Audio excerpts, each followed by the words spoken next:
வெள்ளை பட்டாணி மசால் சுண்டல் செய்ய தேவையான பொருட்கள் என்னென்னு பார்க்கலாம். முதல் நாள் இரவே 1 டம்ளர் வெள்ளை பட்டாணி எடுத்து ஊற வச்சுருக்கேன். காலையில் குக்கரில் 1 டம்ளர் வெள்ளை பட்டாணிக்கு 3 டம்ளர் தண்ணி ஊற்றி 3 விசில் விட்டு வேக வச்சு எடுத்து வச்சுருக்கேன். 2 பெரிய வெங்காயம் பொடிசாக நறுக்கி வச்சுருக்கேன். 1 பச்சை மிளகாய் பொடிசாக நறுக்கி வச்சுருக்கேன். 1 கொத்து கருவேப்பிலை, தேவையான அளவு மல்லித்தலை, தாளிக்கிறதுக்கு தேவையான அளவு கடுகுளுந்தம்பருப்பு, தேவையான அளவு சோம்பு, தேவையான அளவு மஞ்சத்தூள், தேவையான அளவு உப்பு, 2 டீஸ்பூன் கடலை மாவு எடுத்து வச்சுருக்கேன். வாங்க சுண்டல் செய்வதை பார்க்கலாம். அடுப்பை பற்ற வச்சுக்கலாம். கடாயை வச்சு தாளிக்க தேவையான அளவு எண்ணெய் ஊற்றிக்கலாம்.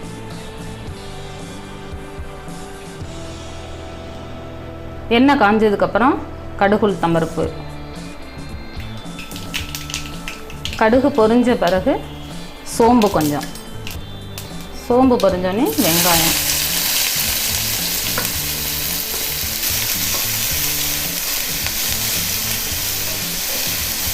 வெங்காயம் வதங்கிருச்சு.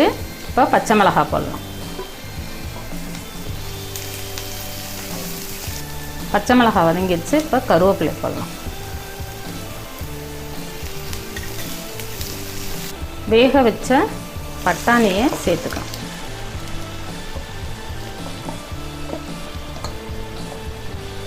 தேவையான அளவு மஞ்சத்தூள், தேவையான அளவு உப்பு, நல்லா ஒரு கிளறி விட்டுக்கணும். கொஞ்ச நேரம் வேகட்டும்.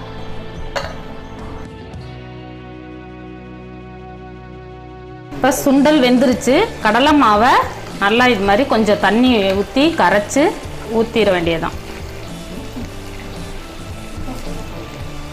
இது மாதிரி வெந்ததுக்கப்புறம் கொத்தமல்லி தலையை அப்படி தூவி விட்டு ஒரு கிளறி இறக்கி வச்சிடலாம். இந்த வெள்ளை பட்டாணி மசால் சுண்டலை உங்கள் வீட்லேயும் நீங்கள் செஞ்சு பாருங்கள். ரொம்ப நல்லாயிருக்கும்.